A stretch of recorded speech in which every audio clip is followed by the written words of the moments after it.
Interview. Juan Branco, Paris, Acte 8, pour Born to Be Jaune.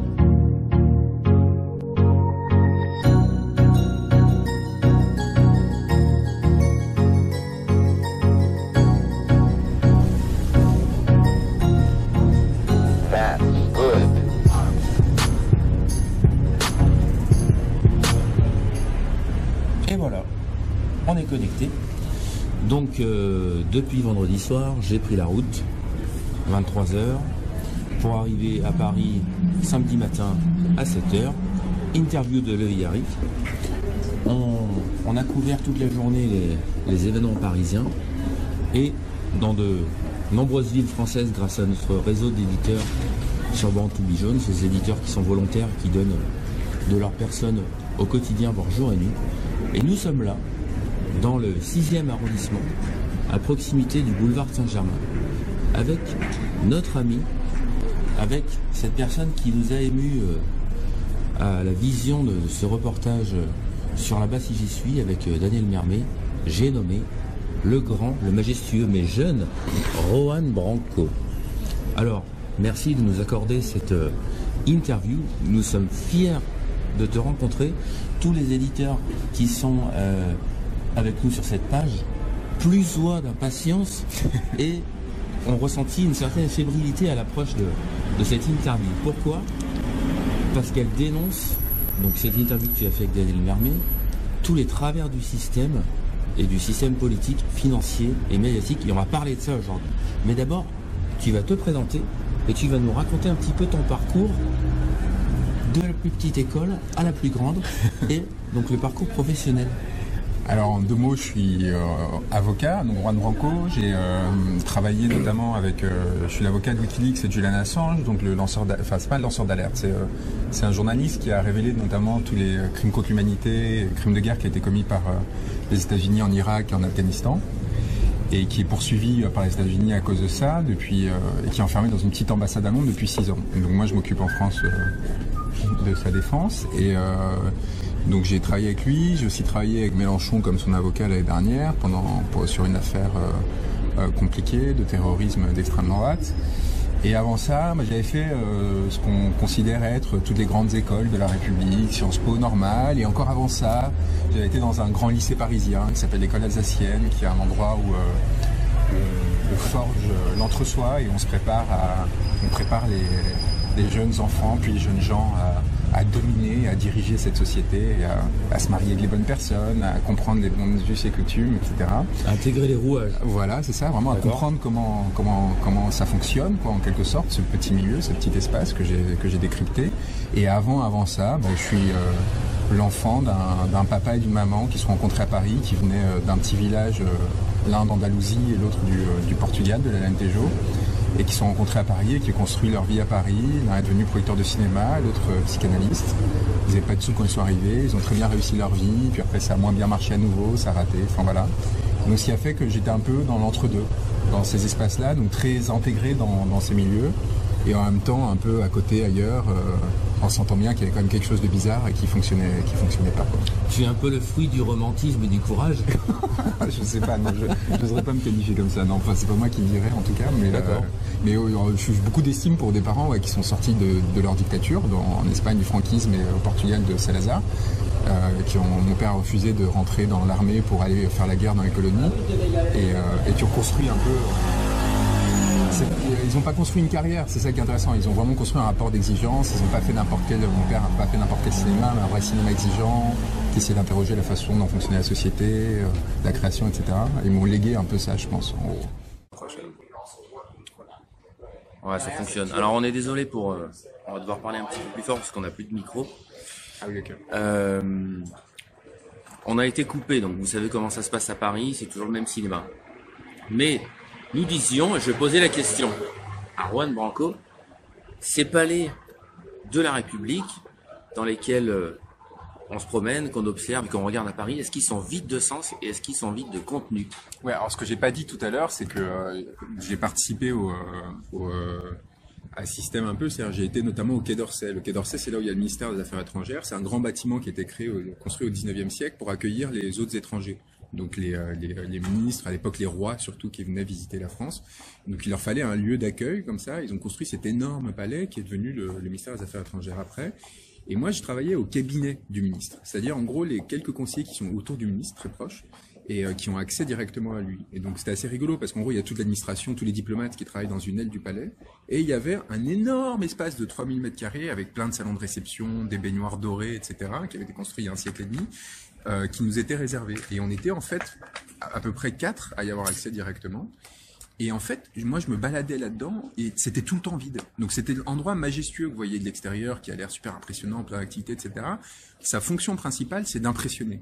C'est de faire peur, c'est de montrer à l'extérieur, en fait, qu'il y a une majesté, la majesté de la République, quelque chose qui domine et qui, du coup, renferme un pouvoir. Sauf qu'en étant derrière, je me suis rendu compte qu'il n'y avait quasiment pas de pouvoir, on avait des marges de manœuvre très limitées, tout était déjà décidé à l'avance, à partir de positions qui avaient été élaborées au fil du temps, et qu'en fait, on se baladait derrière, sous les ors de la République, comme on les appelle, et qu'il n'y avait pas grand-chose à faire. Et ma deuxième anecdote qui permet un peu de comprendre comment ça fonctionne, c'était hier, quand il y a eu cette expérience avec auprès du porte-parole du gouvernement, Benjamin Griveaux, où en gros il y a un tractopelle qui a été, enfin c'était pas ça, c'était plutôt je sais plus ce que c'était, comment ça, un truc, un engin de chantier. Ouais, un truc avec les palettes là, un porte-palette là, qui a été enfoncé dans les portes du secrétariat d'État. Bon bah moi il se trouve que j'étais là à ce moment-là. Et on était un groupe de gilets jaunes qui avait manifesté et qui s'était fait courser par les policiers après avoir été dispersés à coups de lacrymo et de matraque des quais. Et donc en fait on a joué à zigzag avec les policiers dans les rues du 7e arrondissement pendant en gros assez longtemps, 45 minutes, 50 minutes. Et à un moment le gros des troupes est parti vers les Invalides, donc une énorme place, et les policiers ont suivi. Et du coup il y a des gens qui sont restés, se sont retrouvés tout seuls face au porte-parole, au siège du porte-parole du gouvernement, Benjamin Griveaux, qui, comme vous le savez, n'a pas arrêté de provoquer ces derniers mois, en disant qu'il fallait plus radicaux encore contre les gilets jaunes, etc. Et donc là, en fait, tous les gilets jaunes sont trouvés presque amusés parce qu'il n'y avait plus aucun policier. Ils se retrouvaient dans ce lieu, ce 7e arrondissement de Paris, où se concentrent tous les ministères. C'est assez impressionnant. Vous vous retrouvez en fait avec un nombre de ministères ahurissant et avec des lieux de pouvoir en fait, la Défense, l'Éducation nationale, Matignon, le Premier ministre, l'Élysée juste en face, hein, il suffit de traverser la Seine. Et du coup, ils n'avaient pas pu protéger tous les lieux. Et donc le porte-parole, il n'y avait personne, il n'y avait pas un policier.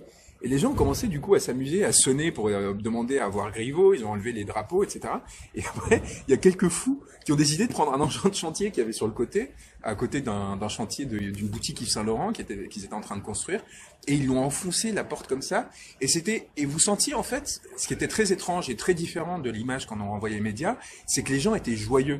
Il n'y avait pas du tout ce côté glauque, sinistre de dire on va attaquer la République. Non, pas du tout. C'était comme si tout d'un coup, en fait, on cassait ce Disneyland, qui est le 7e arrondissement, qui est un lieu fermé au monde, où il y a quasiment pas de transport en commun parce que les gens veulent rester dans l'entre-soi, où il y a que des hôtels particuliers, de Lagardère et compagnie, les gens très très riches qui habitent là.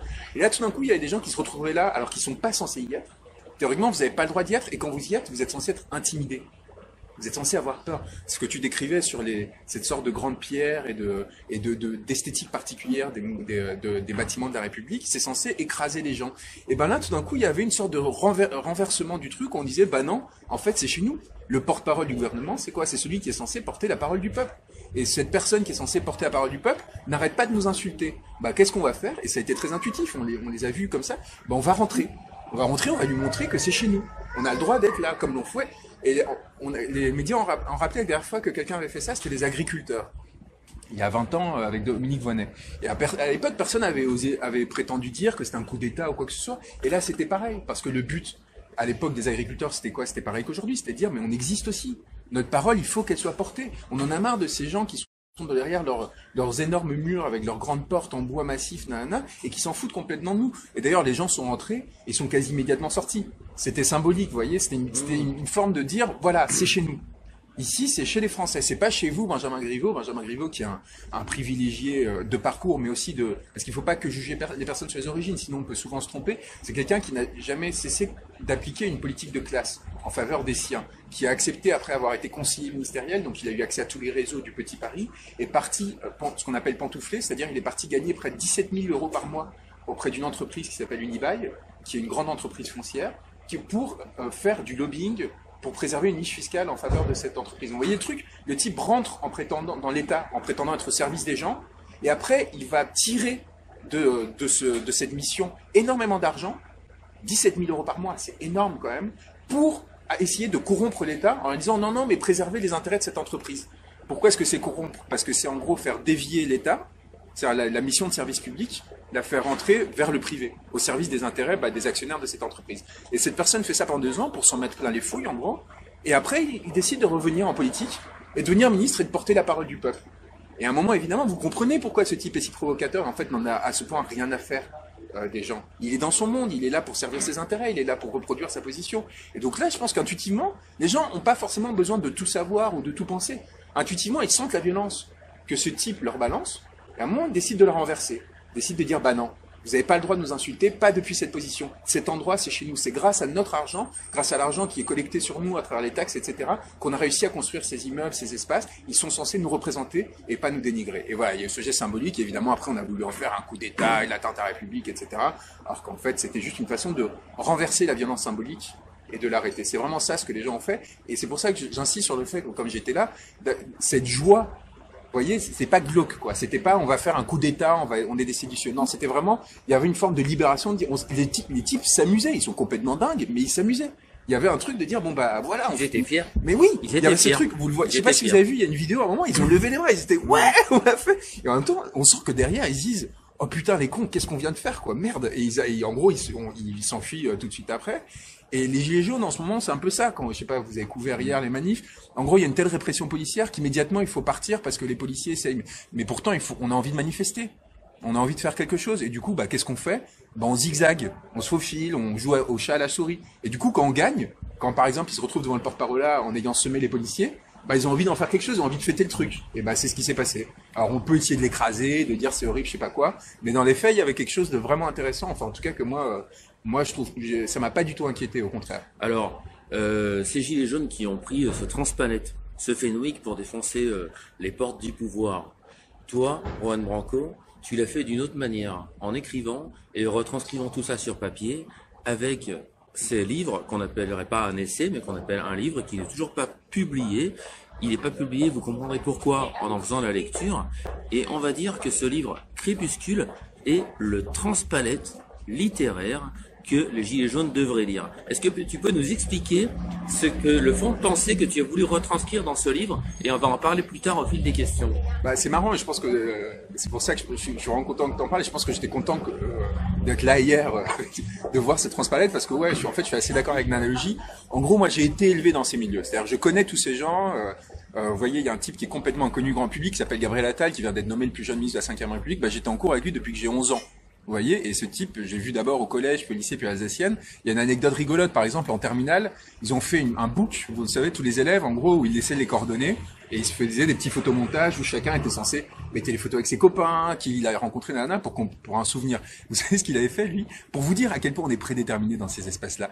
Il avait fait un photomontage de lui-même, enfin c'est dire aussi l'ego de ces gens-là, en président de la République. C'est-à-dire il avait mis sa tête sur celle de, je pense que c'était Mitterrand, et il était là avec le décorum comme ça, et 10 ans plus tard, pour vous dire à quel point c'est prédéterminé, le type en effet, déjà le ministre le plus jeune de la République, alors que personne ne le connaît. Et donc moi je voulais décrire comment en fait cet entre-soi construit des parcours et fait qu'en fait on va choisir les gens qui nous représentent et nous gouvernent dans une toute petite part de l'espace social, et font qu'il y a 70 millions de personnes qui sont complètement mises de côté pour qu'il y en ait, 65 millions disons, pour qu'il y en ait quelques centaines de millions seulement qui vont en fait entre eux-mêmes prendre l'espace et en fait décider pour eux-mêmes de ce qu'il faut faire, ce qui est bien ou pas pour le reste des Français. Et c'est ce qui amène en gros aux dérives du genre la taxe carbone, la taxe carburant, que les Gilets jaunes ont compris. C'est ça c'est magnifique aussi. Les Gilets jaunes ont compris que c'est une arnaque, c'était pas du tout fait pour financer la taxe écologique, la transition écologique, et en fait on s'est rendu compte que c'était vrai, des mois plus tard, grâce à Wikileaks, grâce à une publication qui a montré qu'en effet, dès le début, Alexis Kohler, qui est le secrétaire général de l'Élysée, donc la main droite de Macron, et son conseiller fiscal, Laurent Martel, avaient dès le début pensé la taxe carburant. Et vous voyez dans les échanges qu'ils font de mails entre eux, qui sont prouvés, donc c'est pas une fake news, c'est pas complotiste, c'est vraiment, vous pouvez aller sur Wikileaks, vous allez trouver les documents authentiques, et ils discutent entre eux, et vous voyez qu'en fait, dès le début, cette taxe n'était pas faite pour la transition écologique, mais pour financer la réduction d'impôts pour les grands patrons, le CICE. Et pourquoi est-ce qu'ils font ça? Et après, vous racontez à un moment, il y a quand même, c'est génial, vous regardez, il y a quand même une phrase à un moment dans les mails où ils disent, on peut raconter des histoires à ce sujet et faire passer ça pour la transition écologique. Ils s'écrivent ça entre eux, vous voyez. Et moi, j'ai voulu décrire qui sont ces gens, comment est-ce qu'ils en arrivent à faire des choses pareilles, pourquoi est-ce qu'ils sont au pouvoir, pourquoi est-ce qu'ils ont ces positions de pouvoir, et comment ça se fait qu'ils se mettent à servir en fait les intérêts des puissants, alors qu'au départ c'est des gens comme vous et moi, c'est-à-dire des gens qui sont pas forcément mauvais en soi, mais qui à un moment décident de se laisser corrompre. Et en fait je montre que c'est un petit système que comme tout fonctionne de façon endogame, c'est-à-dire chacun est dans l'entre-soi et se soutient à chacun du pouvoir qu'il rend à l'autre, etc.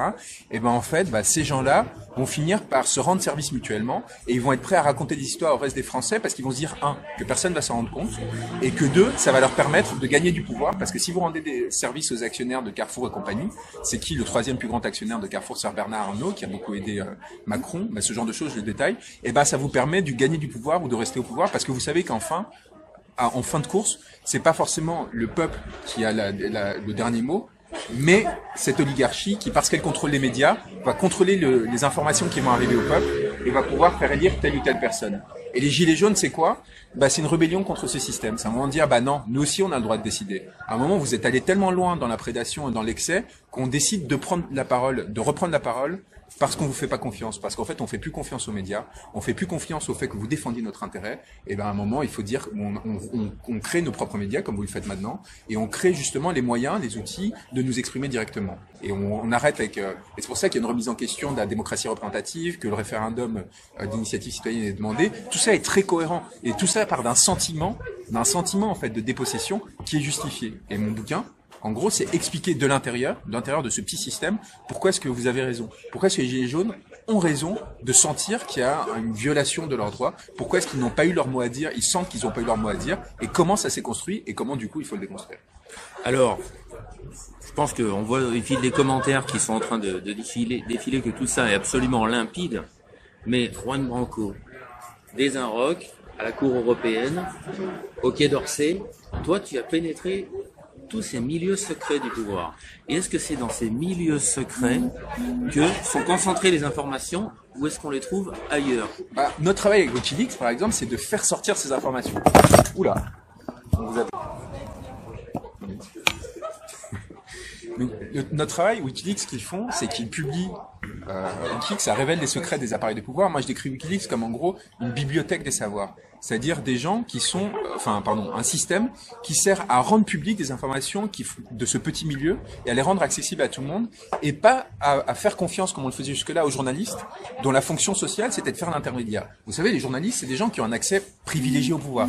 À travers les conférences de presse, les interviews, ils ont accès au ministère. Ils peuvent rentrer, ils avaient, jusqu'à il y a peu, ils avaient même des bureaux au sein de l'Élysée.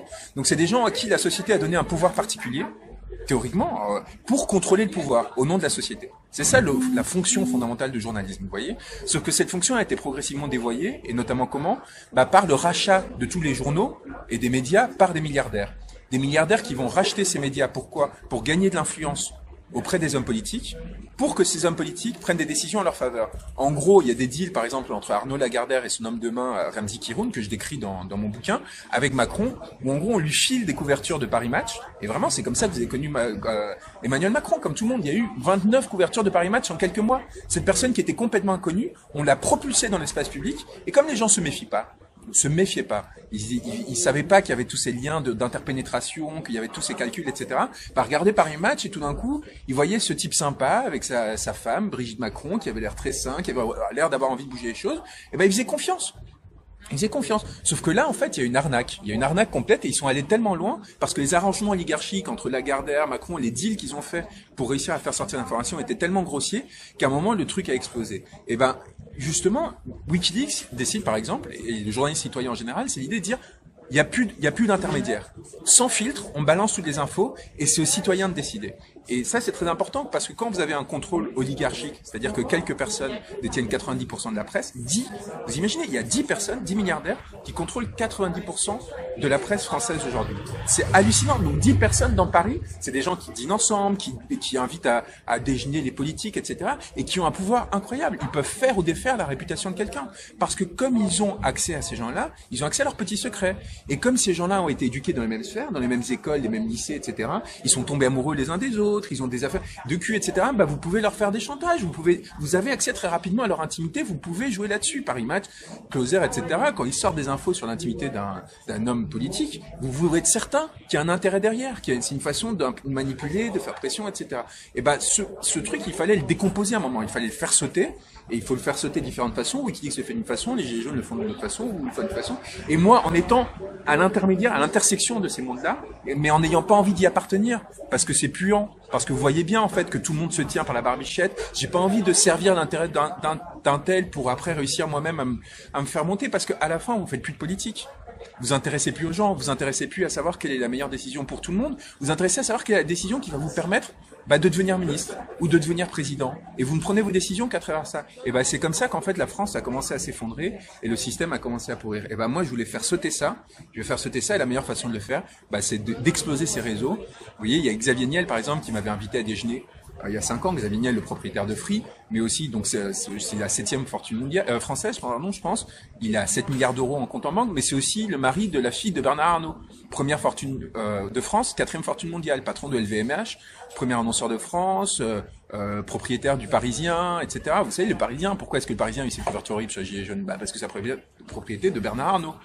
C'est comme ça, c'est des choses qu'on découvre comme ça. Mais Xavier Niel, il est très riche et très dans le système, mais il est aussi le propriétaire du Monde et de l'Obs. Et il a investi dans Mediapart. Et avant, il avait investi dans Bakchiche. Il a investi dans Ex-Impact, etc., etc., etc. Il a investi dans tous les médias et il a expliqué un jour pour pas qu'il leur fasse chier. Et ce type, il m'a rencontré, comme il a rencontré tous ceux qui sortent des grandes écoles et de ce système, pour essayer de m'avoir dans ses filets. Vous voyez? Et à un moment, sauf que moi, je me suis dit, mais c'est plus possible. Alors, au début, j'ai joué le jeu. Je me suis dit, en fait, non, le type intéressant, vous voyez, on a tous une image positive de Free, en tout cas, on avait une époque, le truc qui casse un peu le système, et je me disais, tiens, quelqu'un d'intéressant, et puis, mais c'était avant qu'il investisse dans les médias. Et quand j'ai vu qu'il a commencé à investir dans les médias, et qu'il a commencé à utiliser les médias pour défendre Macron, qui est quand même le produit de l'oligarchie, le type que j'ai senti, un des types les plus vendus, en fait. Depuis le départ, vous voyez bien que regardez un truc intéressant pour comprendre Macron, à quel moment cette personne a fait un geste pour quelqu'un d'autre? À quel moment dans tout son parcours, il a fait quelque chose qui ne soit pas au service de lui-même. Réfléchissez à Rothschild, à l'Inspection des Finances, en passant tous ces concours, à quel moment cette personne est sortie du service du soi? Vous allez voir, à aucun moment. Jamais de sacrifice, jamais de don, jamais de pas de côté pour essayer de réfléchir. Toujours dans la poursuite d'une ambition. Il faut toujours se méfier de ce genre de personnes, et moi c'est ce que j'ai fait. Et dès le début, et donc quand j'ai vu que Xavier Niel commençait à appuyer cette personne, je me suis dit il y avait un gros danger, parce que comme il contrôlait autant de médias directement ou indirectement, c'est ce qui s'est passé. Il a réussi à le propulser très violemment, et on s'est retrouvé dans cette entourloupe démocratique avec les conséquences qu'on connaît aujourd'hui. C'est-à-dire qu'à un moment, on se dit, on s'est fait arnaquer, il faut faire sauter le truc. Tu veux un café, monsieur Branco? Non, là ça va, non, je suis assez... Bon. On comprend qu'il n'y a aucune notion d'altruisme en général dans la politique actuelle et dans cette oligarchie. Mais vous voyez pourquoi? Oui, on comprend très bien le système en fait. On comprend très bien la corrélation. Et par rapport à ça, ces personnes qui sont au pouvoir et qui ont été stéréotypées par leur formation, leur parcours, qui ont été induites dans un système en fait qui est imbriqué, les carreaux sont imbriqués les uns dans les autres. Comment ces personnes peuvent aujourd'hui faire place à ce que demande donc la population, c'est-à-dire deux choses. En premier, du bon sens et des faits, des actions concrètes qui soient sous l'égide du libre arbitre. Il faut faire sauter le système institutionnel. C'est-à-dire qu'il faut transformer le système de façon à... En fait, vous voyez bien, ce que je vous décris, c'est un vrai système dans le sens où les médias sont intégrés au système politique, qui est lui-même intégré au système économique. Je pourrais vous détailler en fait comment les mesures qui sont prises par Macron depuis le début sont dans une logique, économiquement parlant, sont une logique très cohérente qui vise à servir les intérêts des grandes multinationales, mais c'est pas un complot. En fait, parce qu'il pense lui-même sincèrement que c'est à travers ces multinationales que la France est riche. C'est grâce à elles, en fait, parce qu'elles feraient... En gros, ces multinationales, elles vont piller à l'étranger. Là, je vous le dis très grossièrement, hein. Moi, c'est détaillé de façon assez précise dans certains de mes écrits, et donc ça peut sembler un peu simpliste, mais vraiment, faites-moi confiance, soyez les meilleurs, vous allez comprendre. En gros, on est dans un système économique mondialisé où nos multinationales, parce qu'on a beaucoup de patrimoine, ont les moyens d'aller s'imposer à l'étranger sur des marchés étrangers, pour marger là-bas, pour faire des bénéfices qui vont redistribuer en France.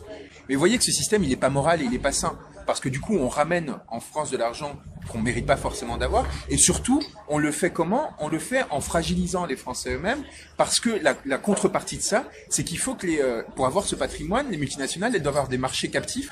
C'est-à-dire qu'il faut en gros qu'elles puissent piller l'argent des Français. Il faut qu'en gros, elles payent peu d'impôts il faut qu'elles aient toute une série d'avantages fiscaux qui vont faire qu'en gros, elles vont avoir une capacité à avoir un marché intérieur très fort, à partir duquel elles vont pouvoir se déployer à l'étranger. Donc ça, c'est ce qui explique la théorie économique de Macron, le fait qu'il fasse tellement de cadeaux fiscaux aux grandes entreprises, etc., les 40 milliards d'euros, ça fait partie d'un ensemble cohérent, vous le voyez. Donc il y a ça d'un côté, et de l'autre, du coup, en gros, les multinationales vont l'aider en retour, vont l'aider à financer ses campagnes, etc., et ça va le permettre d'être propulsé. Il va placer ses amis ensuite qui vont pantoufler, donc il va avoir des gros salaires, etc., comme Benjamin Griveaux. Mais donc ça forme un tout cohérent. Et la question, du coup, c'est comment faire sauter ça et faire qu'on retrouve de la souveraineté, c'est-à-dire qu'on produise de l'argent en France, qui reste en France, qui soit redistribué en France, donc qui fasse qu'on n'ait pas à surtaxer les classes moyennes et les plus fragiles, et qu'on puisse au contraire justement avoir un système avec moins d'inégalités, etc. Et ben pour ça, moi je pense que le plus important, c'est de changer le système institutionnel. C'est soit de faire une assemblée constituante, soit des référendums, de façon à ce qu'on ce ne soit plus l'entre-soi qui se répartissent le pouvoir, mais au contraire un rapport au peuple. C'est-à-dire qu'en gros, on ait par exemple une assemblée qui soit élue à la proportionnelle, qui ne soit pas issue de ce système-là, avec des gens vraiment représentatifs qui viennent de droite à gauche. Là, vous, par exemple, vous pourrez vous présenter demain. Il faut que vous puissiez, en gros, par exemple, vous, il faut que vous puissiez vous présenter demain. Et que vous n'ayez pas besoin d'avoir un appui d'un parti dont le siège est à Paris, qui va lui-même du coup être intégré dans ces systèmes de compromission, de corruption, etc., pour pouvoir justement porter votre voix. Donc il faut redescendre le politique au niveau des territoires et des citoyens. Et donc ça passe par un changement complet de la forme institutionnelle. Par exemple, en gros, tirer au sort 500 personnes qui vont faire une constituante, par exemple. Mais en fait, il faut en passer par là. Moi, je veux pas donner une solution, mais c'est pour ça que c'est si important. Et c'est pour ça que Macron n'a rien compris, ou alors il a trop bien compris. Il essaie de faire croire que c'est juste une question de pouvoir d'achat, dans le sens où il suffit de rajouter 100 € de prix de l'activité, qui d'ailleurs, rappelons-le, il va être financé par notre taxe, pour régler le problème. Mais par les taxes qu'on va payer, parce que c'est l'État en gros qui fait des exemptions fiscales, qui doit financer ça, c'est pas les entreprises. C'est pas ça, et il le sait très bien, c'est un problème de représentativité. C'est un problème, c'est la 5e République qui arrive à bout de souffle. Et si les gens se battent aujourd'hui, c'est évidemment pour des problèmes de pouvoir d'achat, mais aussi plus généralement pour avoir le droit à dire leur mot dans la société telle qu'elle existe. Et Juan Branco, les prismes de lecture, les fameux prismes de lecture. Ouais. Est-ce qu'on peut clairement avoir une explication, parce que des gens ne vont absolument pas faire la relation avec quoi que ce soit. Expliquez-nous ce terme souvent employé dans les interviews, et littéralement des prismes de lecture et de leur corrélation au sein des médias et de la République et de la politique. Ouais, alors en fait les médias c'est intéressant parce qu'on pourrait croire un peu de loin qu'il y a des stratégies de censure active. C'est-à-dire qu'en gros il y a Bernard Arnault, Xavier Niel qui donnent des instructions directement pour fabriquer en gros l'information. Ça se passe pas comme ça. C'est vrai que certains hommes d'affaires qui ont acheté des médias, donc par exemple François-Henri Pinault qui est propriétaire du Point, ou Bernard Arnault qui est propriétaire du Parisien, ont un droit d'intervention, ou Dassault pour le Figaro, ont un droit d'intervention directe sur l'information. Alain Veil et Patrick Drahi dans Libération et RMC. Donc, vous voyez en fait comment, avec quelques personnes, détiennent en gros les principaux médias auxquels vous avez accès. Et Martin Bouygues, par exemple, à TF1, qui peut décider qui est invité aux 20h ou pas. Bon, ces 5 ou 6 personnes, elles peuvent intervenir directement, mais vous imaginez bien qu'elles n'ont pas accès à faire. Il faut qu'elles passent leur journée quand même à rencontrer des gens pour faire leurs affaires, à des hommes politiques pour les inciter à voter en faveur de ci ou de ça. Ils vont pas passer leur journée à lire les journaux et à regarder leurs journaux télévisés et à intervenir directement. Donc ce que font ces gens, c'est que ils interviennent ponctuellement pour envoyer des signaux. C'est ce qui s'est passé par exemple quand Xavier Niel a fait virer Aude Lancelin de l'Obs, qui était la directrice adjointe du journal, a essayé de le virer du jour au lendemain via son homme de main, Louis Dreyfus, parce qu'en gros, il était trop à gauche. À l'époque, c'était ça ce qui était reproché. Et du coup, qu'est-ce que ça a fait? Ça envoie un signal à tous les autres journalistes. Vous voyez, ça fixe une limite. C'est-à-dire, si vous exagérez, si vous allez trop dans ce sens-là, attendez-vous à ce qu'il se passe ça. Si vous retrouvez du jour au lendemain viré de l'Obs, alors que par ailleurs la même personne, le propriétaire de l'Obs, c'est aussi propriétaire du Monde, etc. Vous dites merde, vous vous retrouvez blacklisté. Et si vous êtes journaliste, vous retrouvez très vite avec la possibilité de plus jamais avoir de travail et de vous retrouver avec des conséquences très lourdes. Et du coup, les gens font attention. Donc ça, c'est la première forme de censure. Et c'est ce qui s'est passé, par exemple, au Monde, où ils ont viré aussi au Monde, où ils ont viré Hervé Kempf, qui était le seul journaliste écologiste, qui a dû partir du jour au lendemain parce qu'il était censuré. Il a refusé d'être censuré. La rédaction, personne n'a rien dit. Parce qu'ils avaient trop peur. Et du coup, évidemment, vous imaginez bien le climat que ça crée derrière. Donc derrière, est-ce que vous avez besoin d'intervenir derrière chaque journaliste, lui dire ah non, ça t'écrit pas ça? Bah non, même pas. Et l'autre façon de le faire, c'est en plaçant des hommes de main qui vont devenir les directeurs administratifs. Donc c'est ce qu'a fait Xavier Niel avec Louis Dreyfus, qui a été directeur général du Monde, mais aussi de l'Obs en même temps, ou Mathieu Pigasse, Alain Veil qui avait placé, ça c'est génial, Alain Veil qui avait placé via Patrick Drahi via Alain Veil. Donc Patrick Drahi, c'est le type qui a racheté SFR, donc qui a fait virer des milliers de personnes à SFR. Et vous savez, devinez comment il a fait. Ça aussi je raconte dans mon bouquin. Il a deviné, et ça vous savez qui le raconte? C'est sa main droite qui le raconte, c'est pas moi, hein. C'est dans Vanity Fair de décembre, c'est pas un truc que j'ai entendu parler, il faudrait que vous me fassiez confiance pour y croire ou pas. Non, ça c'est eux-mêmes qui le racontent dans la presse. Donc la main droite de Patrick Drahi va voir Macron quand il est sous Hollande à l'Élysée, il est secrétaire général adjoint de l'Élysée, et lui dit écoutez, mon boss, il veut racheter SFR. Il veut racheter SFR, et Macron lui dit ah ouais bon c'est un peu compliqué mais il faut que j'en parle avec Hollande, je vais essayer de le convaincre, ok on va faire un truc. Et donc il organise un rendez-vous entre Hollande, Drahi et donc il y a Macron et ce type qui s'appelle Bernard Mourad et Hollande il dit ouais bah pourquoi pas mais vous savez Libé a des difficultés, ça serait bien si vous les aidiez. Et en fait en gros ce que demande Hollande c'est que Drahi rachète Libération contre l'autorisation de racheter SFR. Et donc Drahi fait ça, il rachète Libération. Qui est-ce qu'il nomme à la tête de Libération comme directeur général? Il nomme Bernard Mourad, donc le type qui a fait le deal avec Macron pour racheter SFR. Bernard Mourad qui va suggérer, il le raconte lui-même, hein, des unes sur Macron à Libération, mais aussi à l'Express et à BFM où il est aussi nommé directeur général, parce que tout ça est racheté par le même Patrick Drahi. Vous vous rendez compte du truc ou pas? C'est pas du complot, hein, c'est établi, vous allez voir les trucs, c'est détaillé mot pour mot, par eux-mêmes quoi. Contre quoi? Contre l'autorisation. Et donc, contre le fait qu'Hollande leur autorise à racheter SFR, où ils vont virer des milliers de personnes pour faire du profit. Et donc, il y a des milliers de personnes qui perdent leur emploi. Pourquoi? Pour que Hollande ait un soutien pour sa campagne. Alors finalement, il va sauter en vol, et du coup, ce soutien va partir à qui? Bah, à celui qui a permis l'opération derrière Hollande, c'est-à-dire Macron. C'est pour ça que vous allez avoir toutes ces unes sur Macron dans l'IB, dans l'Express, etc. Donc ces gens-là vont soutenir Macron, et non seulement ils vont faire ça, mais ils vont le faire de façon si grossière que ce Bernard Mourad qui a fait tout ça, qui est devenu directeur général d'Express, qu'est-ce qu'il fait en 2016? Toute honte bu, bah il devient conseiller de Macron. Il est recruté par Macron pour devenir conseiller pour une campagne présidentielle. Il devient conseiller après avoir été directeur de ses médias et avoir fait faire la campagne de Macron. Et après, donc il fait la campagne, et après, qu'est-ce qui se passe? Bah, ce type, il est nommé directeur de Bank of America, une des plus grandes banques d'affaires françaises. Et qui reçoit le mandat de privatisation d'aéroport de Paris, là? Bah, c'est Bank of America, dirigé par Bernard Mourad, copain de Macron, qui a fait racheter Libération, pour permettre le soutien. Enfin, vous voyez le truc ou pas?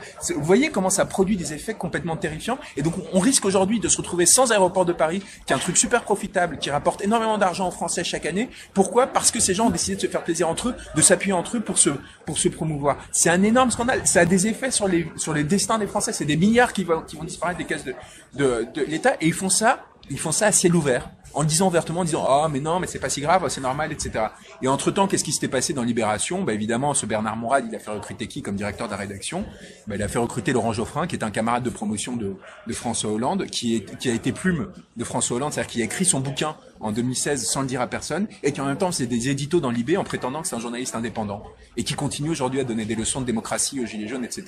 Vous voyez comment fonctionne ce milieu? C'est quand même hallucinant. Et bah révéler tout ça, mettre tout ça entre les mains des citoyens, et comment est-ce que vous voulez qu'après les gens se rebellent pas et disent mais il faut faire sauter ce système, c'est pas possible, on peut pas laisser continuer ça. Évidemment qu'il y a une indignation qui naît, évidemment qu'il faut se rebeller, et encore une fois parce que tout ça est documenté, vous cherchez sur Google, chacun d'entre vous est capable de corréler ces informations, de les mettre ensemble. Moi ce que j'ai fait en fait dans mon bouquin, c'est principalement mettre ensemble des informations qui existaient déjà, expliquer les liens qui parfois sont pas compréhensibles quand vous êtes en dehors du système, et rendu accessible, et essayer de le rendre accessible, de fait que dans un bloc vous avez en fait tout ce système qui se met en place. C'est ça l'enjeu. Et là et parce que par ailleurs je suis abonné à toute la presse, oui, bah ce qui n'est pas le cas de tout le monde, donc ouais, je m'informe, je passe mes journées à lire des trucs pour condenser ces informations, et je les connais. Bernard Mourad me contacte, donc ce banquier là me contacte pour essayer de me convaincre qu'en fait il a fait ça pour le bien de la France, parce que comme il a l'impression que j'appartiens à sa classe, il a l'impression qu'il peut me manipuler, qu'il peut me faire recruter, qu'il peut. Vous voyez le truc un peu, c'est quand même un truc de fou quoi. On vous l'avait dit, aujourd'hui c'est sans filtre. Et cette pieuvre politique, dont les ventouses sont les petits pions de la finance, a englouti la notion de courage politique. Et d'ailleurs, Macron Le était, courage politique. était conseiller, enfin, était banquier de Lagardère, donc celui qui a fait les 29 sur Paris Match, de Paris Match, parce que c'est le propriétaire de Paris Match, quand il était banquier chez Rothschild. Hein. Et il était aussi conseiller de la Société des rédacteurs du Monde. Quand le Monde s'est fait racheter par Xavier Niel, il a essayé de le conseiller pour une offre concurrente.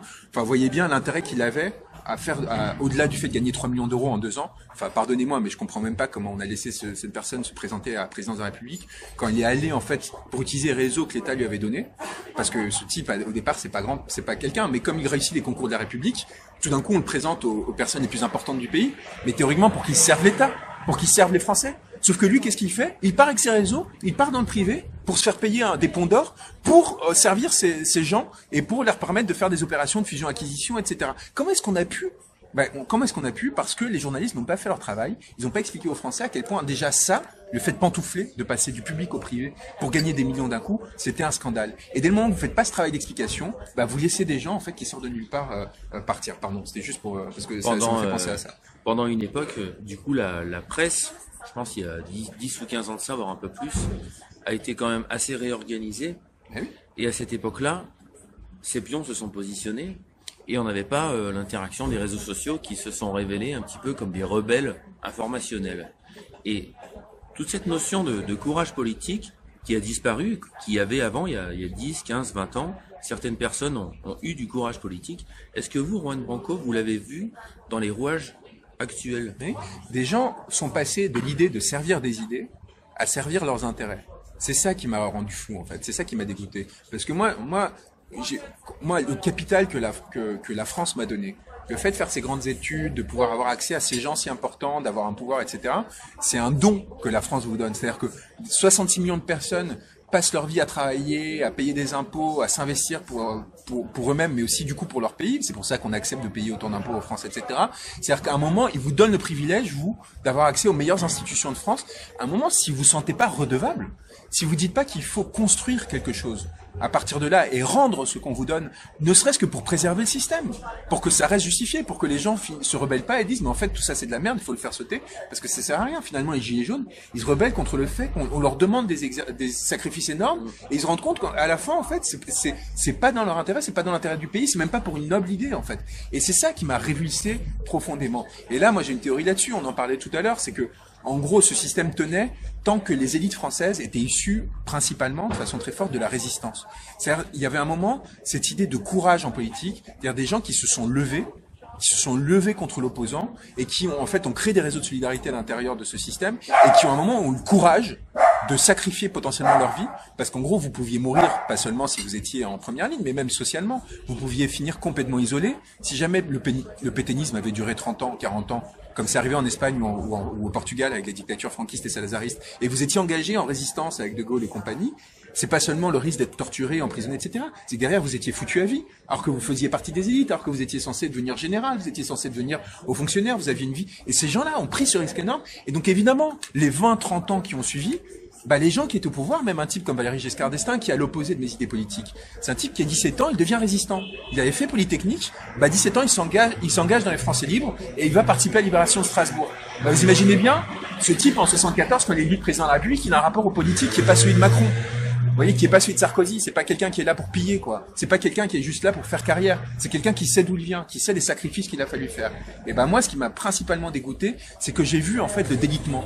J'ai vu ces gens qui, à partir des années 70, 80, 90, en fait, se sont installés et ont commencé à considérer la politique comme un plan de carrière, comme une façon de faire du profit et de servir sans soi. Qui ont oublié ou fait semblant d'oublier les sacrifices que des millions de personnes avaient fait tout au long de l'histoire pour construire ces édifices. Ces énormes hôtels particuliers dont vous parlez, ils ont eu un sens à un moment. Et ce sens, c'était pas seulement d'écraser le peuple, mais aussi de le servir. C'est aussi d'écraser les puissants. C'est dire face aux puissants, aux aristocrates, aux hommes d'argent, il y avait un truc qui s'était levé, c'était la République. Et cette République, elle avait une autorité, et cette autorité, elle venait du peuple, elle avait une puissance, elle venait du peuple qui avait été capable de construire ces édifices.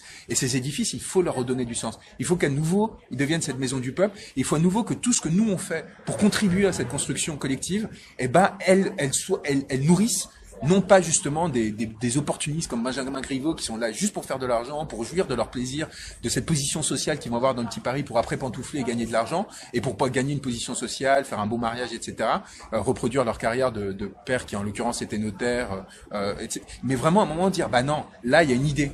Il n'y a pas que des intérêts. Il y a une idée. Cette idée, c'est la République, c'est la France, c'est la démocratie, c'est le peuple. Et on va servir et on va sacrifier. Et une pointe personnelle. Moi, qu'est-ce qui me met en rupture par rapport à ça? C'est à un moment, je vais bosser avec Wikileaks. C'est-à-dire que je vais bosser avec une organisation qui a été considérée, nommée par la CIA, les chefs de la CIA l'année dernière, comme le premier ennemi de la CIA. D'accord? Donc, à un moment, vous vous rendez pas compte immédiatement. Mais quand vous commencez, partez enquêter au Centrafrique, dans la guerre civile, etc., vous vous rendez compte que vous mettez en danger votre vie et potentiellement un peu, quelque part, comme les résistants le faisaient. Un type comme Julian Assange, ça fait 6 ans qu'il est enfermé dans 20 mètres carrés pour avoir dit la vérité. Et s'il est pas mort empoisonné, assassiné, etc., c'est par miracle. Et à un moment, quand vous faites ça, vous avez 24 ans, vous pensez pas aux conséquences, vous y allez un peu en mode idéaliste, il va rien se passer, c'est excitant.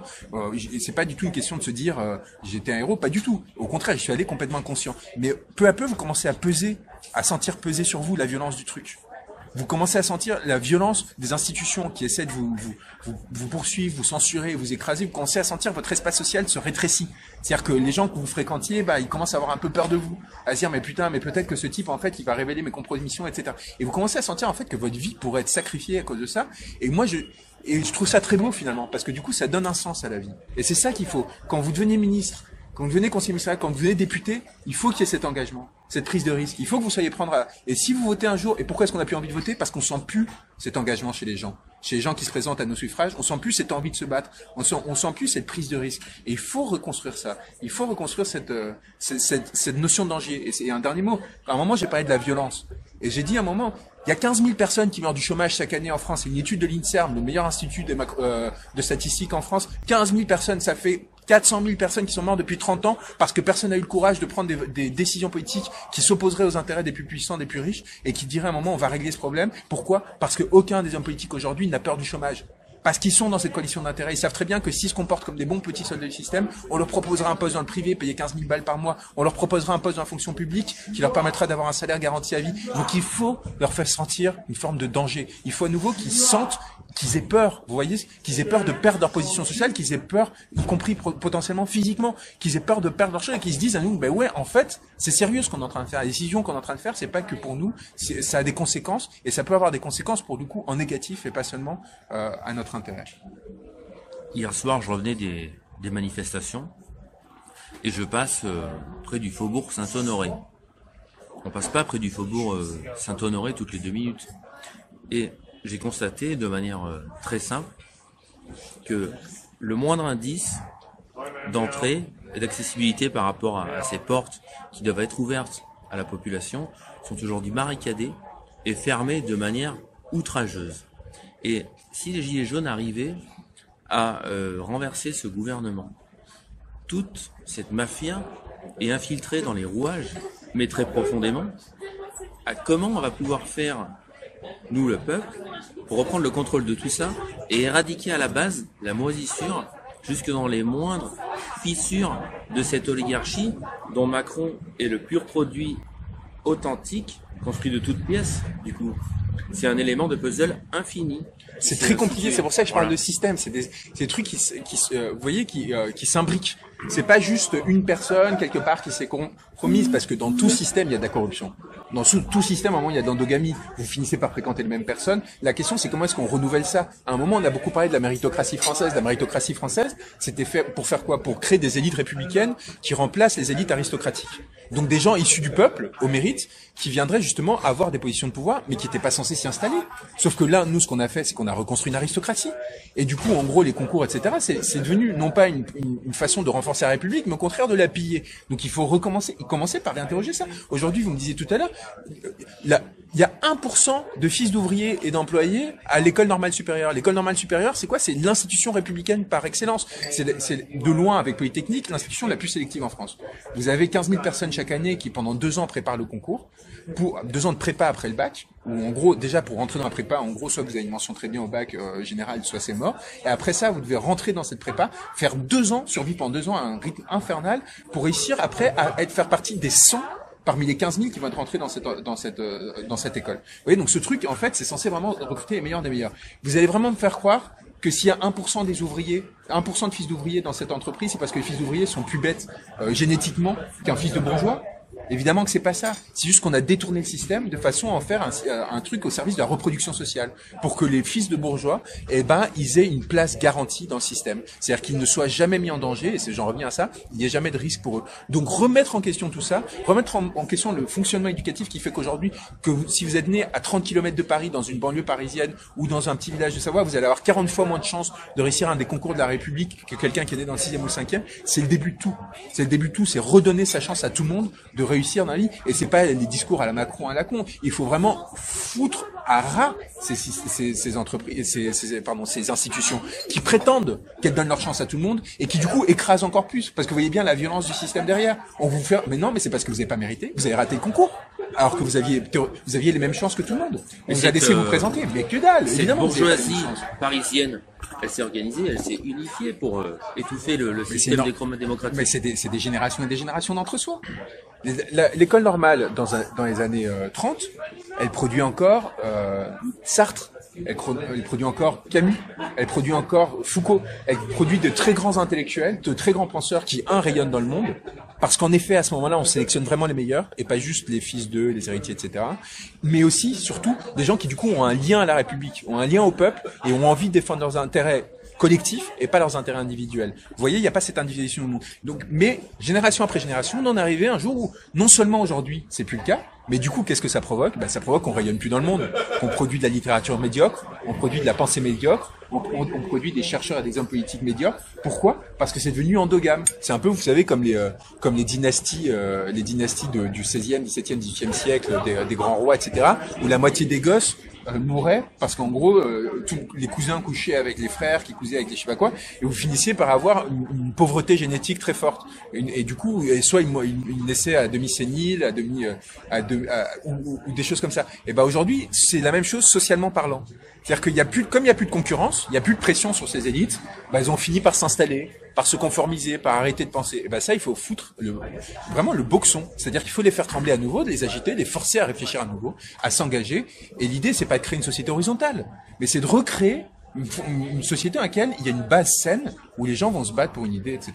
Voilà. Donc après, il y a des façons de le faire différentes et variées. Moi, j'ai une idée très précise, mais c'est pas le sujet. Le sujet d'abord, c'est de faire prendre conscience qu'il y a un système qui ne fonctionne plus du tout, le renverser, le remettre à plat complètement, et à partir de là, reconstruire exactement comme on a fait en 1789, parce qu'on était arrivé au bout du chantier. 1789, c'est pas que la monarchie absolue n'a jamais fonctionné. Il y a un moment de l'histoire de France où la monarchie absolue avait un sens. Sauf qu'à un moment, la société française s'est transformée. Il y a eu une classe moyenne qui a émergé. Il y a eu des prolétaires qui ont commencé à naître, et il fallait changer, il fallait redistribuer le pouvoir. Et là, parce que le pouvoir s'était trop concentré en des gens qui ne faisaient plus de sacrifices, ne s'étaient plus battus pour le pays. Là, c'est pareil. Le pouvoir s'est concentré chez des gens qui sont médiocres. Tout le monde le voit. Tout le monde voit bien que Griveaux c'est un médiocre. Tout le monde voit bien que Macron, malgré ce qu'on nous avait vendu, c'est pas quelqu'un qui a des idées. La pauvreté de ses discours, la façon de ses politiques, il faut renouveler ces élites, il faut renverser la table. Et je suis convaincu qu'il y a des gens qui aujourd'hui ont des bacs techniques, ont des CAP, ont des gens qui n'ont pas fait des grandes études, mais qui pourtant ont une passion pour le politique, pour l'histoire, pour l'économie, et qui sont capables aujourd'hui de porter des idées beaucoup plus créatives et innovantes et avoir un sens du politique bien plus fort que ces gens qui sont restés toujours dans leur petit quartier, que j'ai bien fréquenté, et moi je suis le premier à avoir vécu là-dedans. Sauf qu'à un moment je me suis dit mais non, moi il faut que je fasse un effort, il faut que je me fasse un point de côté, sinon je vais pourrir comme eux. Et je vais devenir malheureux comme eux, parce que ça c'est le dernier point. Ces gens sont pas forcément heureux. À force de trahir, en fait, et de rester dans un entre-soi, vous êtes finalement malheureux. Et c'est pour ça que vous voyez un Benalla, et finalement, il finit par péter un câble. Il finit par tabasser. Le type, il a 26 ans. Il devient conseiller du président de la République. Quel plus beau destin, théoriquement. Vous avez fait votre vie.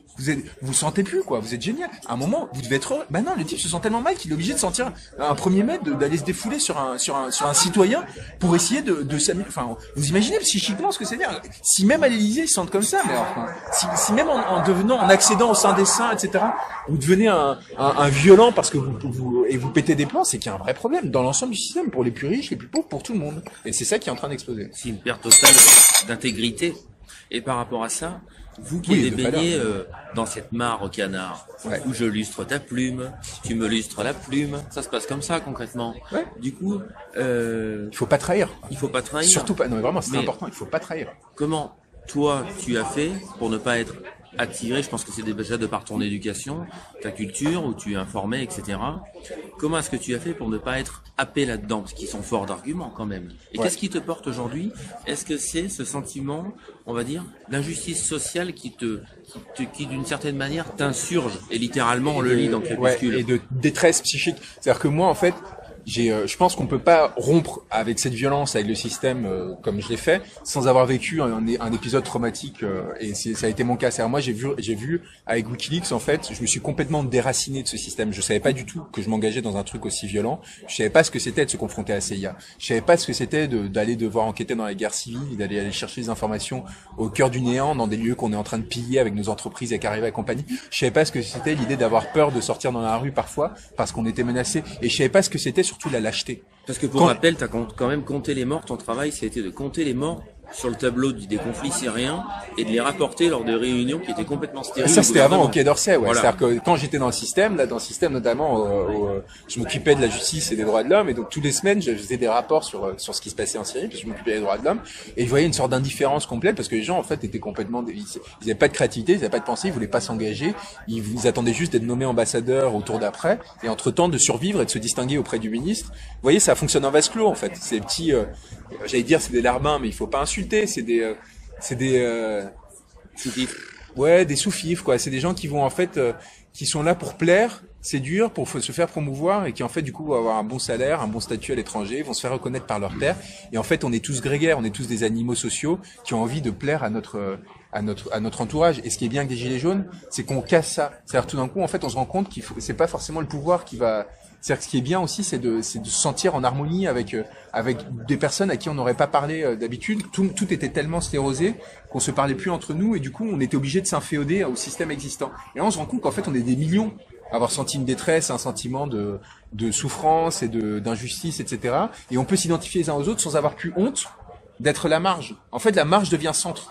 Et en fait, on se rend compte que la marge a toujours été centre, mais que jusque-là, on nous avait fait croire le contraire, et que le centre, c'était ces petits marquis dans leur palais, et que c'était vers eux qu'il fallait se conformer. Et donc, pour revenir à ça, sur WikiLeaks, ouais, j'ai découvert la lâcheté. Et j'ai découvert un système médiatique, en fait, qui était capable de relayer les pires rumeurs, des informations fausses, qui étaient, en fait, instrumentalisées et créées par des appareils de pouvoir que WikiLeaks gênait, en l'occurrence la CIA et plus généralement le pouvoir américain. Et du coup, j'ai vu Assange être accusé de violeur pendant des années, et des milliers d'articles publiés sur le fait qu'il était violeur, en s'en foutant complètement. Les journalistes, quand finalement les poursuites ont été abandonnées, il y a eu quelques articles pour le raconter, mais il n'y a pas eu de mea culpa. Vous avez traité un type qui en fait a été attaqué et diffamé pendant des années parce qu'il avait dit la vérité, parce qu'il avait menacé des puissants. Et vous avez relayé ce pouvoir, cette parole du pouvoir pendant des années. Et quand on se rend compte que c'était faux, vous excusez pas. Il y a une impunité complète. Vous dites pas, mais merde, en fait, j'ai failli détruire quelqu'un, et pas n'importe qui. Un type super important, un type qui se battait pour les gens, qui se battait pour la vérité. Et moi, j'étais complice de ça. Je m'en fous. Et du coup, derrière, qu'est-ce qu'ils ont fait? Ils ont relayé d'autres rumeurs, comme quoi ils travaillaient avec Poutine pour faire élire Trump. Pourquoi? Parce que ça intéressait les démocrates, le parti démocrate américain, et Hillary Clinton, qui cherchait une excuse, en fait, pour masquer le fait qu'elle avait participé à des systèmes de corruption et de népotisme énormes. Et j'ai vu, en fait, ce système se compromettre comme ça, de façon complètement indifférente à la vérité, en disant, non, mais c'est notre travail, on relaye, l'information, et si c'est faux, on le dira après. Mais entre-temps, pendant des années, vous avez pu détruire quelqu'un, vous avez pu détruire son combat, et ça m'a rendu fou, en fait. La lâcheté. Et la peur des gens. Moi aussi, j'ai eu peur. Moi aussi, j'ai eu peur que Julian, en fait, ce soit un violeur. Moi aussi, j'ai eu peur que ce type soit antisémite, comme à un moment, on a essayé de faire passer pour antisémite. Moi aussi, vous avez vu toutes les rumeurs, en fait, sur l'antisémitisme des uns des autres qu'on a essayé de sortir à ce moment-là. C'est pareil, c'est une façon d'essayer parce que c'est un stigmate qui est nécessaire, hein. C'est super important de lutter contre l'antisémitisme. Mais du coup, on instrumentalise. On en fait une pensée d'ordre. Pour exclure ce qui pourrait inquiéter. C'est-à-dire, des gens qui sont pas du tout antisémites, on dit, mais il est peut-être antisémite. Et du coup, ça crée une peur, parce que vous avez pas du tout envie d'être antisémite. Personne n'a envie d'être antisémite. Personne de sensé. C'est l'absence de pensée, l'antisémitisme. Commencer à parler des juifs, des je sais pas quoi, pour inventer des complots. On comprend pas ce qui se passe. On est frustré parce qu'on sent une injustice, donc on commence à inventer des complots. Et alors que donc vous voyez, c'est vraiment l'absence de pensée. Mais du coup, on a peur d'être associé à ça. Et du coup, on s'en écarte. Et en fait, le type, on se rend compte qu'en fait, non, il était pas. Et du coup, on a essayé de faire ça avec Assange. Et à un moment, moi, je me dis, mais merde, peut-être qu'ils ont raison. Et peut-être que moi, je suis en train de me compromettre, en train de défendre ce type. Et du coup, les gens se désolidarisent. Moi, j'ai vu des gens devenir fous parce qu'ils étaient proches de Julian. Parce que finalement, ils ne savaient plus ce que c'était la réalité. Parce que vous avez une telle pression sociale de la part des appareils de pouvoir et des médias que vous finissez par détruire les gens. Et les gens se disent, merde, en fait, ça fait des années que je suis engagé auprès de ce type, qui le connaissent mieux que personne, hein. Ils pensaient savoir. Mais t'imagines, et si ils se disent, mais et si c'était pas vrai? Et si en fait, depuis le début, je m'étais fait instrumentaliser? Et cette tension atroce, bah, ça a créé en fait des effets terribles. Et à un moment, je me suis dit, c'est plus possible, je peux pas participer à ça. C'est trop scandaleux. Et donc, j'ai commencé en fait mon mouvement de déracinement et de rébellion à partir. Après, il y a plein d'autres facteurs, mais on s'en fout. Mais on s'en fout parce que je pense que celui-là, c'est le plus significatif politiquement. C'était vraiment une expérience fondatrice. Et voilà. Et ça m'a. Et j'ai trouvé ça beau en même temps parce que voilà, on s'est mis en danger. Et du coup, j'ai senti l'estime que ça pouvait provoquer. Et une petite anecdote à ce sujet qui est très importante. Quand est-ce que j'ai compris qu'il y a quelque chose qui se passait? Vous allez voir, ça a l'air tout bête, mais je lisais un article de SoFoot sur Julian qui avait mis un maillot de l'équipe d'Équateur pour la Coupe du Monde 2014. Et le journaliste avait fait, vous connaissez SoFoot, il y a un ton un peu rigolo, un peu blagueur, et il a fait une blague à mon avis vraiment premier degré, hein. Il avait dit supporter en carton quoi, en mode ouais genre il est pour l'Équateur parce que Julian est australien, il fait ça juste parce qu'en gros l'Équateur le protège et l'empêche d'être livré aux États-Unis. Et même moi j'avais pas été choqué, vous voyez, bon bah c'est pas très grave.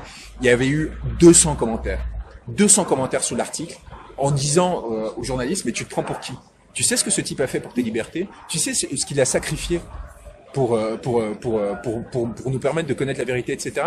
Et là, je me suis dit, putain, ces gens, quand même, les gens, en général, en fait, il y a toutes les manipulations de l'élite qui, à travers le monde, des organes du pouvoir, essaient de vous faire croire et de vous désolidariser. Parce qu'en fait, c'est pour ça qu'ils le font. C'est pour des gens comme moi défendent pas Julian et que Julian se retrouve tellement isolé, sans personnes qui ont des compétences qui pourraient le défendre dans le système, qui s'effondrent. Et ben, en fait, ça produit pas d'effet dans le peuple. C'est-à-dire, les gens se rendent compte. Ils sont pas cons. Ils se rendent compte. À l'époque, vous allez voir n'importe quel journaliste, vous allez voir n'importe quel homme politique. Moi, j'allais les voir pour essayer de les convaincre d'aider Julian. Ils me disaient, oui, mais quand même, l'affaire suédoise du viol, je sais pas trop, je sais pas quoi. Vous voyez, il y avait une lâcheté très forte. Et ben, par contre, là, j'allais dans les commentaires de SoFoot, donc des gens qui sont pas forcément directement politisés, des gens normaux, quoi, qui sont pas dans les jeux d'élite, etc. Bah, eux, ils avaient compris. Ils avaient compris que tout ça, c'était une arnaque, et ils avaient vu le sacrifice de cette personne. Et ben, à ce moment-là, je me suis dit, en fait, il y a quelque chose, quoi. Il y a quelque chose, et c'est cette force qu'il faut soutenir, et c'est là-dessus qu'il faut s'en serrer. Il faut plus avoir peur et se rentrer dans ce jeu de pouvoir. Entre guillemets, on n'a pas la manifestation qui est en train d'arriver aux abords, là. Il y a vraiment, du bruit. Bah, il y a les femmes gilets jaunes, en fait. Peut-être qu'on va être mêlés aux manifestations du jour, donc les femmes gilets jaunes. Par rapport à ça, si les gilets jaunes demain vous abordaient de manière unifiée, parce que c'est ce qui est en train de se faire, les gens sont en train de se rééduquer à la conscience, à la réflexion, et ils vont chercher des personnes qui sont capables de porter leur voix. Et si légitimement tous ces gens venaient vous demander de porter leur voix, est-ce que vous le feriez? Non, moi j'ai envie de faire ce système, mais dans un sens constructif. Enfin, c'est pas être anarchiste, mais j'ai pas envie. Vous voyez, moi le truc sur les listes européennes, par exemple, des gilets jaunes, je pense que c'est une immense connerie. Et encore une fois, moi je pense que les types comme Haïk qui le font, je pense qu'ils le font naïvement. Franchement, je jugerai pas. C'est-à-dire, je pense pas que c'est quelqu'un qui est là pour construire sa position. Je pense qu'il croit sincèrement que c'est la chose à faire. C'est une énorme erreur. Il faut d'abord remettre en question le système de bout en bout et ensuite reconstruire quelque chose à partir de là, créer une constituante, créer des nouvelles représentations populaires et là, éventuellement, se présenter et se faire élire comme un des porte-parole, mais du peuple, pas du mouvement. Ce mouvement, il doit être en contre-pouvoir. Ça va être ça va être quelque chose qui doit exiger du système, qui se dissolve et qui se reconstitue. C'est-à-dire qu'on mette fin à la 5e République, qu'on passe pour moi, et c'est pas parce que Mélenchon l'a porté, je m'en fous. D'ailleurs, je trouve que la position de l'AFI sur ce mouvement, elle est assez ambiguë, elle est pas assez radicale. Il se trompe complètement en demandant la dissolution. Par contre, l'idée de 6e République, d'une constituante, de gens qui se mettent ensemble à réfléchir pour quel est leur projet de société, qu'on revienne à quelque chose qui est proche de 1793 par exemple, c'est essentiel pour moi. Et peut-être dans ce système sain, j'aurais envie de m'insérer, c'est-à-dire sans avoir à jouer à ces jeux de compromission, d'élite, de je sais pas quoi, ou en profitant du fait que comme j'ai été dans le système et que j'en connais tous les codes, je pourrais maintenant prétendre que je suis un interlocuteur légitime. Ouais, moi j'ai envie d'accompagner ce mouvement, de lui permettre de faire renaître la démocratie au sens profond en France, de l'informer, de casser tous ces systèmes de compromission, et une fois qu'on aura fait ça, éventuellement de participer de façon noble. C'est-à-dire en ayant ma place, pas une place usurpée parce que je suis né à la bonne place et qu'on m'a donné en gros dès le départ tous les avantages pour construire, mais dans une assemblée où il y aura des ouvriers, où il y aura des employés, où il y aura des gens qui n'ont pas forcément envie de carrière, avec des limitations de mandat, etc. À ce moment-là, je pense que je trouverais une beauté là, devenir député européen, à part piller le peuple, à part à nouveau gagner 9000 balles par mois et avoir des... J'y crois pas vraiment, vous voyez. Encore une fois, je juge pas ceux qui y croient. Je pense qu'ils se trompent, ils se plantent complètement, et je pense qu'ils ont vraiment tort de faire ça. Mais j'ai vraiment pas l'impression que ce soit la solution. J'y ai pensé. Ouais. J'ai pensé à faire une liste aux européennes là, parce que je connais des gens qui sont importants, enfin au sens noble du terme, des gens comme Denis Robert qui a révélé le scandale Clearstream, des gens comme Aude Lancelin qui s'est fait virer de l'Europe, des gens qui ont des valeurs, vous voyez, qui ont été dans le système, qui en sont sortis. Je me suis dit, peut-être qu'on pourrait porter quelque chose. Et après, je me suis dit, mais non. Mais au nom de quoi? On va pas dire on est les gilets jaunes. C'est pas, vous voyez, personne n'est les gilets jaunes. C'est pas le truc. Il y a Ridouret et tout qui peuvent porter la parole, mais ils ont raison d'être en creux. Vous voyez, de rester en soutien d'un truc qui va continuer, vous voyez, à faire peur, à faire trembler, à aller toutes les semaines, à aller dans le 7e arrondissement, le 6e arrondissement, devant le floor, à inquiéter, vous voyez, à dire à un moment, maintenant, on restera là tant que vous aurez pas. C'est là-dessus, c'est des sans-culottes en fait. Faut tenir ça. Mais et après, peut-être que des Robespierre, des Danton émergeront. Mais seulement une fois qu'on aura fait sauter ce système. Ces fameuses européennes, elles ont été déjà, on va dire, contrariées par des présences financières fortes. Par rapport à ces gilets jaunes. Moi, je pense qu'il y a, en fait, c'est juste qu'il y a aujourd'hui, vous voyez, les européennes, enfin quoi. Le grand sujet aujourd'hui, politiquement parlant, on sait tous que c'est la sortie de l'Europe et de l'euro. Je dis pas qu'il faut sortir de l'Europe ou de l'euro. En l'occurrence, moi, je pense que c'est vraiment la seule façon de reconstruire une politique saine, parce que c'est trop compliqué sinon avec le système à Bruxelles, etc. Mais bon, mais c'est pas pour ça que je dis. Je dis pour dire qu'en gros, c'est le débat qu'il faudrait avoir. Or, comment est-ce que vous voulez avoir 40% des Français sont pour sortir de l'Europe. Or, là, on est dans un système qui va vous faire envoyer des gens en Europe. Vous allez faire élire des gens au Parlement européen. Donc, qu'est-ce que vous allez faire? Vous allez faire une liste européenne. Si vous voulez un vrai système démocratique, il faudrait qu'il y ait des gens qui sont qui se présentent là en mai et qui disent, bah, nous, on est contre, nous, on est pour, etc. Sauf que les gens qui sont contre, ils sont obligés quand même de présenter une liste de gens qui vont se faire élire députés au Parlement européen. Ça n'a aucun sens. Il y a une contradiction. Il y a un truc qui va pas. Le grand débat qu'il n'y a pas eu depuis 2005, depuis qu'il y a un référendum comme qui disait on veut pas de cette Europe-là et qu'on nous a quand même imposé en 2007. D'ailleurs, c'était l'âme damnée de Macron qui a fait ça, Jean-Pierre Jouyet, le type qui a inauguré en même temps, le socialiste proche de Hollande qui devient ministre sous Sarkozy. À l'époque, Sarkozy essayait de nous vendre ça en disant ah oui, c'est une innovation démocratique. Que chi, c'était juste une façon de servir ses intérêts, d'arrêter avec les clivages droite-gauche. Pourquoi? Pour servir ses intérêts en permanence. Bon, bref. Donc ce Jouyet-là qui impose, en gros, le traité européen après qu'on l'ait refusé par référendum, depuis, il n'y a pas eu de vrai débat. Bah, ce débat, il va pas avoir lieu dans le cadre d'élections. Moi, j'ai pas envie de devenir député européen pour passer mon temps au Parlement à dire j'ai pas envie de cette Europe-là. J'ai pas envie d'être député et de gagner 8000 balles par mois pour faire ça. C'est pas comme ça qu'il faut le faire, à mon avis. On pourrait le faire, mais moi, il faut qu'il y ait une abstention massive. Il faut qu'on dise tant que il n'y a pas eu un vrai débat démocratique, une vraie refondation des élections, du système tel qu'il existe, on se présente pas, on participe pas, on continue à manifester, on continue à foutre la pression, et tant qu'il n'y aura pas cette constituante, tant qu'il n'y aura pas cette révolution, eh ben, on refuse d'y participer, parce qu'y participer, ce serait déjà le légitimer. Ça, c'est mon idée aujourd'hui, hein, ça, c'est une vraie discussion, mais j'ai l'impression que c'est ça qu'il faut faire aujourd'hui. Par rapport à des questions que je vois défiler, à plusieurs reprises, les gens nous demandent, du coup, mais que doit-on faire? Quel levier doit-on actionner? Moi, je vais vous dire clairement, c'est pas Juan Branco qui va vous donner la solution. Aujourd'hui, il vous donne les arguments d'être plus fort et de légitimer votre action. Mais vous savez, la solution, vous l'avez en vous et vous la détenez. Et c'est dans le rassemblement populaire, son intensité et son organisation que vous ferez la différence. Plus il sera fort, et j'écoutais France Info ce matin, qui annonçait 50 000 gilets jaunes officiellement sur toute la France. France Info. Les syndicats de police hier ont parlé de plus de 300 000 personnes. Donc, on va pas tarder à terminer cette interview très enrichissante de Juan Branco, qui était très forte en valeur et en information. Maintenant, c'est vous qui détenez la vérité, et uniquement vous. Sortez de vos ordinateurs et de vos tablettes, posez-les sur la table, allez voir la réalité du terrain. Nous vous avons donné les arguments nécessaires. Vous pouvez maintenant avoir la force de vos valeurs et de vos convictions. Cependant, une dernière question, Ren. Est-ce que vous êtes craint de tous ces gens que vous avez dénoncés aujourd'hui? Il y a un rapport très étrange parce qu'ils continuent à considérer que je fais partie de leur classe. Ou pris au sérieux. Ouais, et il y a une solidarité de classe, vous voyez. Donc moi, j'ai encore été reçu à l'Élysée par Ismaël Emilien, le conseiller spécial, en décembre 2017 pour essayer de faire venir Assange en France. Évidemment, ils ont refusé. Ils voulaient juste essayer de faire effacer des informations. Enfin, ça n'a pas marché. Mais vous voyez, ces gens continuent. C'est dire la force du système, quand même. C'est-à-dire, j'ai beau dire tout ce que je dis et faire ce que je fais. Quelque part, ils disent, mais non, il est des nôtres. Il est des nôtres encore. Bah c'est ça qu'il faut faire sauter. Faut arrêter avec ça. Enfin, sinon, vous voyez bien, parce que moi, j'estime le faire dans le bon sens. Mais de l'autre côté, il y a des types qui font ça pour créer des systèmes de corruption. Dans le même sens, et on va continuer à considérer, mais non, mais ça reste des nôtres. C'est pour ça que Strauss-Kahn, après tout ce qu'il a fait, il restait encore dans le système, et on continue à dire, ah non, mais c'est bien de le voir, etc. Vous voyez, c'est pour ça qu'il y a des gens qui ont été condamnés pour corruption, qui restent dans le système des années, parce qu'il y a une solidarité de classe. Il faut que vous ayez cette conscience. Dans les élites, il y a une énorme solidarité de classe. Ils en ont même pas conscience eux-mêmes, donc ils prétendent qu'elle n'existe pas. Mais les gens qui se ressemblent, s'assemblent vraiment entre eux, et il faut lutter contre ça. Et donc, sur les solutions, moi je vous dis, là, il y a l'Élysée qui commence à envisager de faire un référendum. C'est un énorme premier pas, parce qu'après ce référendum, il faut lui faire perdre.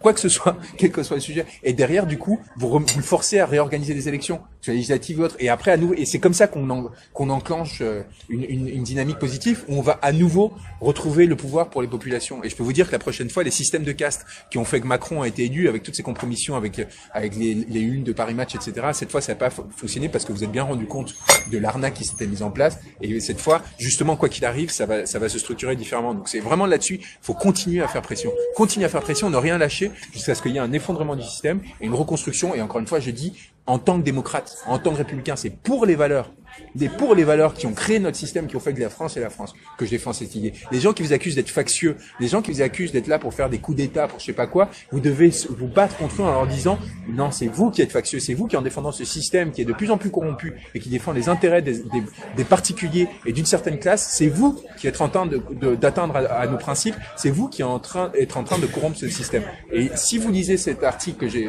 ce papier que j'ai fait, si vous continuez à vous informer, continuez à vous lutter, vous allez trouver des arguments pour justement défendre ce point de vue et éviter qu'on vous catégorise comme des gens qui étaient dans le coup d'État, etc., ce qui est ridicule, et vous le savez très bien. Vous savez très bien que vous faites ça pour rendre la parole au peuple et pas pour la capter. Alors, on va en rester là aujourd'hui et on va libérer Monsieur Juan Branco qui travaille même le dimanche. Il nous a accordé quand même un temps très important, et sur cette page Bantoumi jaune, c'est cette parole que nous donnons à ces personnes comme Juan Branco qui vous est retransmise et traduite en live, en direct. Et ces gens, ils tremblent. Et ça c'est la dernière chose que je vous dis. Ouais. Ces gens, en effet, alors là, pour le coup, parce que je continue à les voir, etc., ils ont vraiment peur. Si vous croyez que si vous posez la question de savoir si ça sert à quelque chose ou pas, ce que vous faites là, ce que moi j'essaie de faire de mon coin, ce que font les gens quand ils vont manifester, je peux vous assurer que c'est un énorme effet. Il faut continuer. Il faut continuer. Et tout à l'heure, tu disais que la pression devait continuer, mais surtout la pression doit augmenter et s'intensifier, toujours dans cet esprit festif et non répressif, puisque c'est ça qui impressionne ces gens-là qui ne comprennent pas dans tous les cas. On vous remercie de nous suivre, partagez, allez voir ce livre Crépuscule, c'est très important, il est assez facile à lire, il n'y a pas beaucoup de pages et vous allez en ressortir transformé. Les gilets jaunes sont là, le peuple a entendu et Big Ben aujourd'hui, et Juan Branco, qu'on remercie généreusement de vous transmettre toute cette force. On vous dit salut et on va aller se prendre un bon dessert au chocolat chaud et après on ira dans la manif. Ciao, ciao. Ciao.